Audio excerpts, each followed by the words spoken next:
How many selves live inside you? Buddhism explains.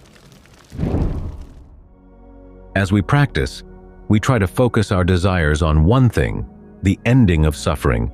But the nature of the mind is that its desires tend to head off in lots of different directions, like the man who jumped on a horse and rode off in 4 directions all at once. Our desires to pull us here, pull us there, and we try to find some unity to them, some way of making them not work at cross purposes all the time. So we like the idea that we have one self that has one genuine desire or set of desires that are all in harmony. That's one way of trying to bring some order to our desires, asking ourselves, who's the real me in here? That, we think, should help us establish our priorities. But as the Buddha noticed, when you try to find the real me, there are lots of me's in there. It's somewhat arbitrary as to which ones you're going to choose.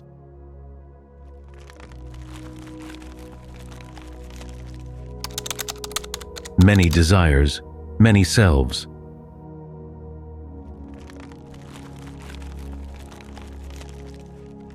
As you may have noticed, every desire leads to becoming, which is a sense of self in a world of experience.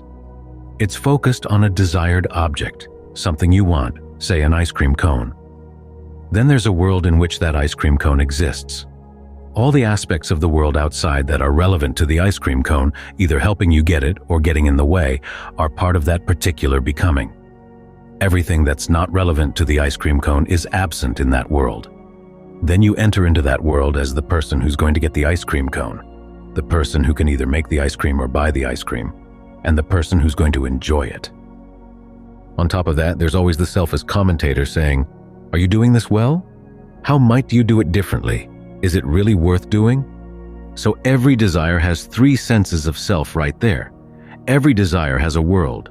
But rather than trying to find unity among these things by defining yourself as a unitary thing, a unitary self, the Buddha said, let's learn how to look at the process by which these worlds and these senses of self get put together. Learn to look at them in impersonal terms. That's why we have dependent co-arising, the Buddha's analysis of how to look at events in the mind simply as events in the mind before you've slapped a sense of self or world on them. Learn how to look them in impersonal ways. See where there are perceptions or thought fabrications or feelings that go together to build up this state of becoming. All kinds of things go into this. When we learn these impersonal terms, we realize that if we look at our desires impersonally, it's a lot easier to pull ourselves out of them. That's what we're trying to do as we meditate. We're trying to bring the mind to a state where you're dealing directly with events in the mind. You're holding to a perception of the breath. The breath, of course, is an aspect of the form of the body. You hold on to a perception that allows you to breathe in a way that feels comfortable.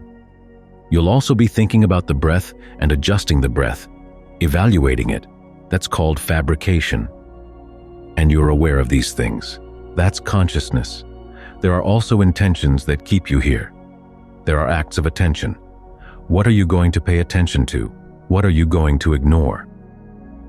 You learn to look at your mind in impersonal terms.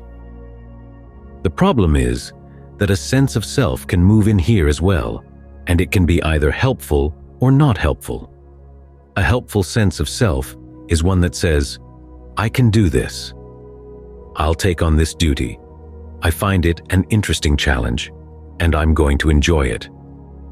Then there's the inner critic that can be either well-trained or ill-trained with regard to the meditation.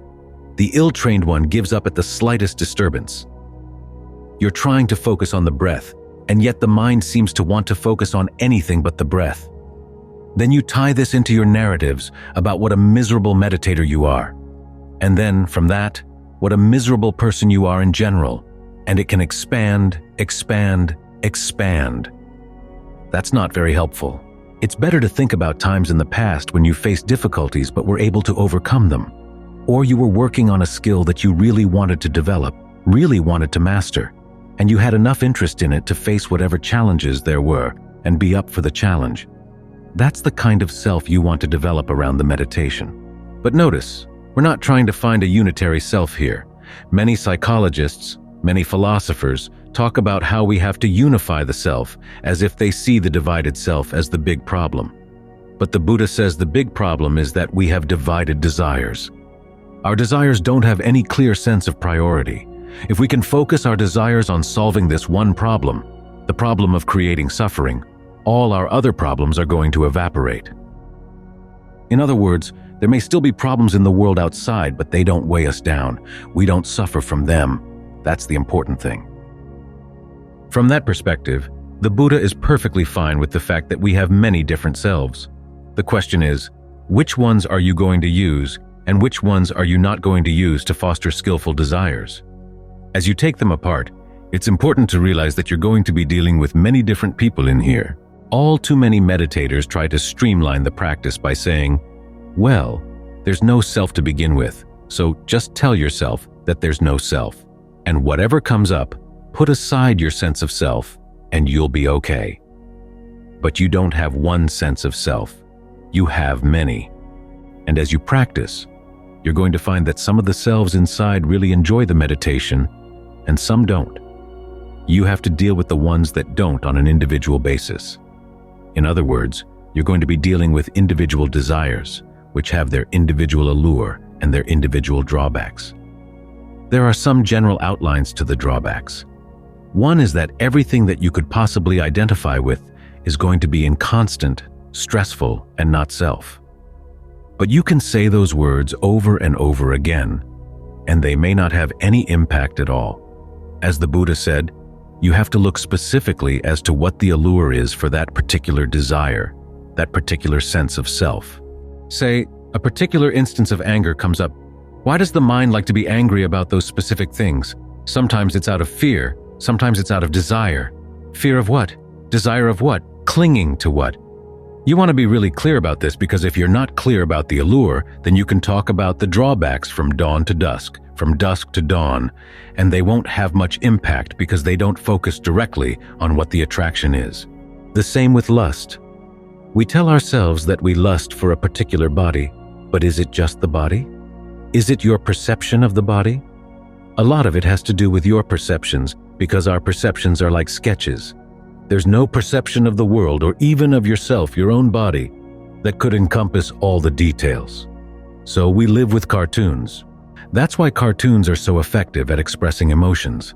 They focus on the specific details of an emotion, and they erase all the irrelevant parts.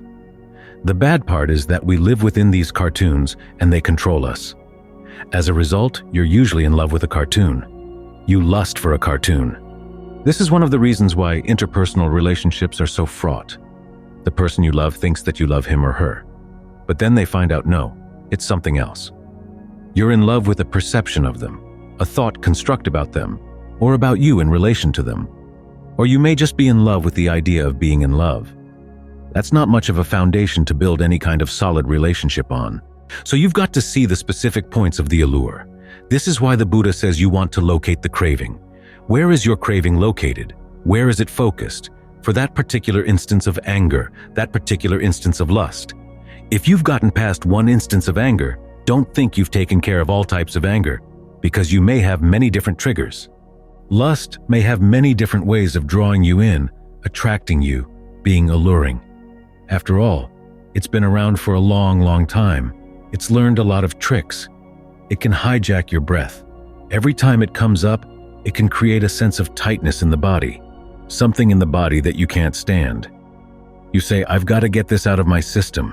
It's amazing how this applies not only to anger, where we talk about getting anger out of our system, but to all our emotions. The way we breathe has been hijacked by our defilements in a subconscious way. By breathing in a particular way, we've already gone over and sided with them. Then they say, give in to me now, it's going to get worse. It's going to get stronger until you explode, so give in now. And you know you're going to give in at one point anyhow, so why don't you make it easy for both of us? These defilements have lots of different tricks. So for each type of anger, each type of lust, or whatever the unskillful emotion it's going to be, you have to see what specifically is the allure, and which particular self have you created around that allure. You'll find that you don't have an infinite number of selves or an infinite number of desires. The number that keeps getting thrown out by the canon is 108. Of course, there are more than that, but it gives you an idea. There are lots, but they're not infinite. This is one of the reasons why the practice takes a while. You're dealing with specific instances of allures and specific instances of how to figure out how to see the drawback of those allures. We're not dealing with abstractions here. We're dealing with specifics. We're not dealing with one self. We're dealing with many selves. As long as you learn how to see each self as an activity, a part of this process of becoming, it's a lot easier to let go of these things. It's not as if you're tearing yourself up or totally negating yourself. You're just trying to create some order in this committee or this crowd inside, so that you can train the parts of the mind that can be trained to be focused on this one issue, putting an end to suffering. That's where the unity lies, willing one thing above all other things, and then submitting all your other desires to that. It's called determination. As the Buddha pointed out, determination has 4 qualities. First, it has to have discernment. In other words, you have to see clearly which desires are in line with your overarching determination, which ones are not, and what's a good determination to begin with. Second, you have to be true to it. You have to be honest with yourself about which of your desires are actually in compliance and which ones are not. Third, you have to be willing to relinquish anything that's not in line with that overarching desire. Finally, as the Buddha said, you train only for calm, trying to find a way of bringing the mind to calm as you're practicing, finding what's disturbing the mind, looking for those disturbances, seeing what's causing them, being willing to put them aside. It's by having this overarching determination that you can find some unity, and your desires do all come together, the ones you finally train to bring you to the ultimate calm. That's the unity we're looking for, but it requires that we deal with a lot of specifics. And because you have so many different desires, so many different selves, you're going to have to learn all their various tricks. So don't get discouraged when you've given up, say, one specific instance of lust, only to find that another one comes up, or one bout of anger and another one comes up. Realize that they're not all the same thing. The allure may be different. The focus may be different.